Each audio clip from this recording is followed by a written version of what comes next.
With the National Cup being voted to be an 8v8 tournament, this begs the question, would an 8v8 be a better format for Tour War Arena?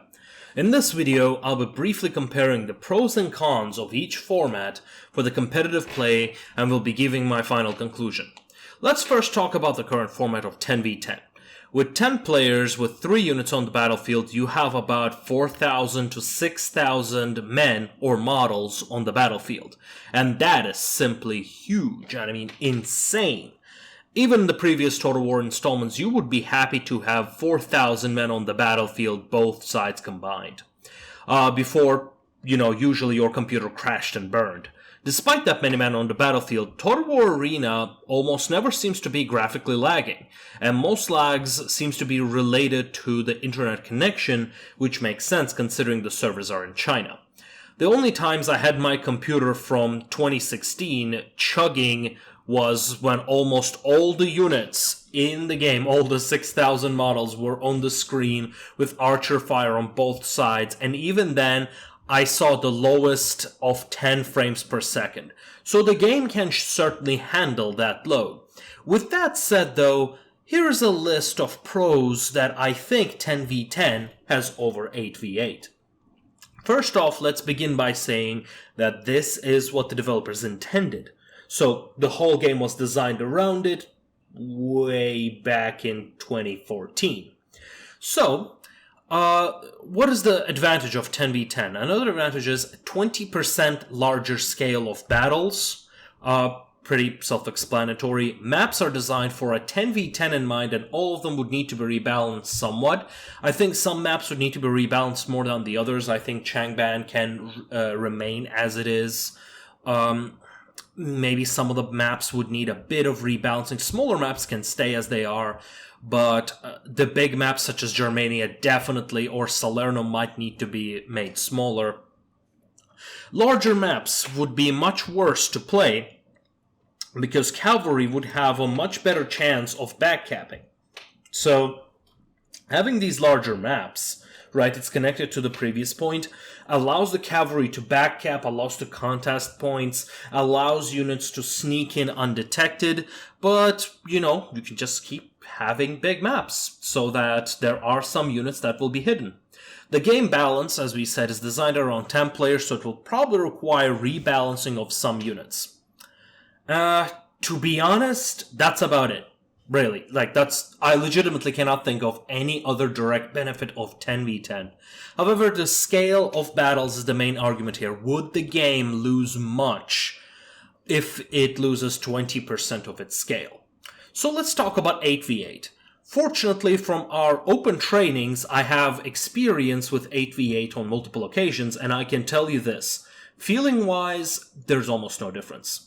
3 lanes means you cannot split your troops evenly, which is the same case as 10v10, except you don't have a third wheel, and now you have a side with less people instead of too many people. It means that the individual skill and plays have become much more impactful, since there were not enough people to pick up the slack. It did, however, favor the infantry, since skirmishers were being picked at most of the times, because more infantry would not have enough room to fight. That was, of course, before the NetEase version, which is important, and new strategies have emerged that gave multiple roles to infantry, so it's a bit of a gray area right now. So back in the day, the ranged meta was kind of a thing. I know some people will argue with me on that, but ranged had a much bigger effect because they were all about killing. So it did do one thing, though. Cavalry had a much easier time going behind the enemy lines and spent most of their time backcapping. As a side note, this problem went away in 6v6, because with 8 players you sometimes do not get enough vision, and when you're playing with a more coordinated team this does not really become an issue.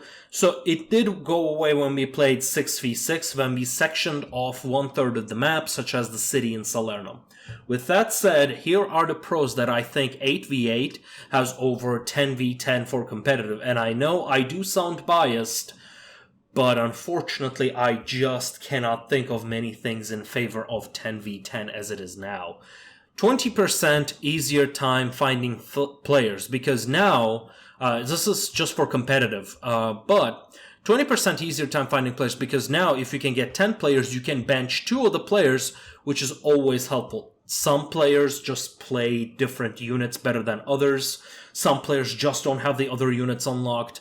This allows you to bring in a much better combination. And this helps with the smaller teams, smaller clans to be able to compete, because now they don't have to build their strategy around what everybody has, but what is best, what is actually best in the meta.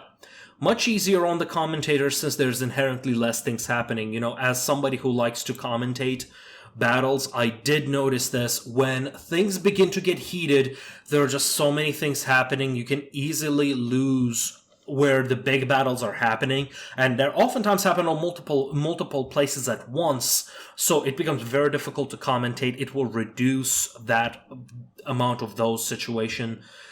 Individual performance and micro decisions have a much more meaningful impact. I definitely have noticed this, because you just have a lot less people to deal with. With a 10v10, it's oftentimes, okay, I just killed this guy, and then I look up, and I've got like 5 more guys coming at me, and I'm like, why did I even bother to begin with? You know, the question does begin to arise. It feels like a meat grinder. 20% less players mean normal games are much easier to form, meaning the grind is easier and we can play more games. And it's also great for more casual players, because if you can find games faster, it's always good. Game will feel less barren, and even in peak times you match with different people, because right now sometimes if it's not peak Chinese time, what's going to happen is you're going to keep matching the same people. You will have to wait. There will be like 1, maybe 2 active games going on, and you just will not be able to play if you have just queued at the wrong time.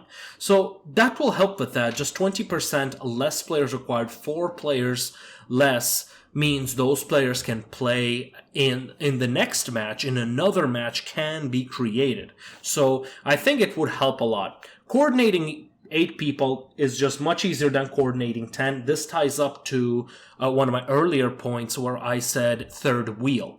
See, when you have 10 players, you tend to have like 5, in a balanced team, you will have like 6 or 8 infantry, 2 range, 2 cavalry, maybe even like 5 infantry, 2 ranged, 2 cavalry, or like wild cards. You will have these combinations that will be like very heavily leaning on one side.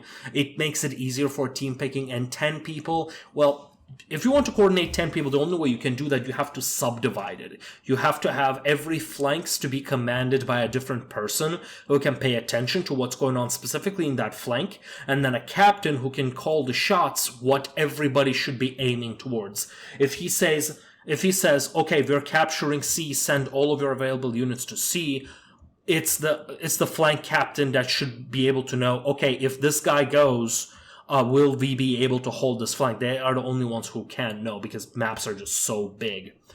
Smaller clans and teams are able to compete because getting 10 people in a short notice is very difficult, even for the large clans. I can tell you right now, we were really excited to do a scrimmage with the Russian team, but unfortunately we just had to bring in like 10 randoms as fast as we could, and not all of them had the time to play.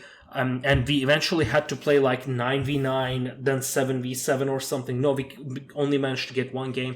So that really left a bad taste in our mouths. And that's just not the kind of experience you want to have with this game, because it's, in its core, it is really, really good. It's a lot of fun. It combines the best arcadey elements that a lot of people are complaining about. It gets the best ones, and it combines it with the strategic realism of the actual battles, and that can work.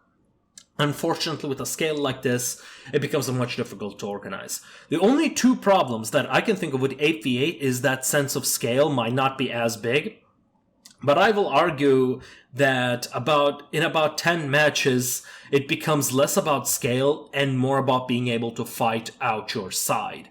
Because if you're playing on like a huge map on Germania, you will not be able to help. You will not be able to help the south. So, like, think of Germania. You're fighting Northern Hills as an infantry player, and the only reasonable way you'll be able to come and assist Southern area is by respawning. To you, that area is completely out of your control, and the more of such areas exist, you will have less satisfying experience you're going to have.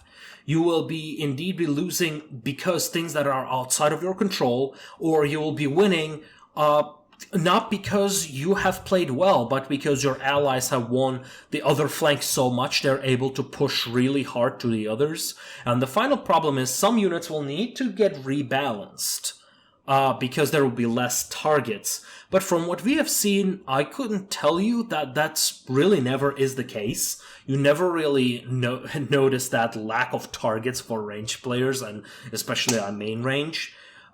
So these are the things that I think. And what do you think as a community? Do you think that Total War Arena should become an 8v8, or should it be another format? Should they stick with 10v10? Should they go 6v6, 5v5? Let me know what you're thinking in the comments, and I'll see you next time.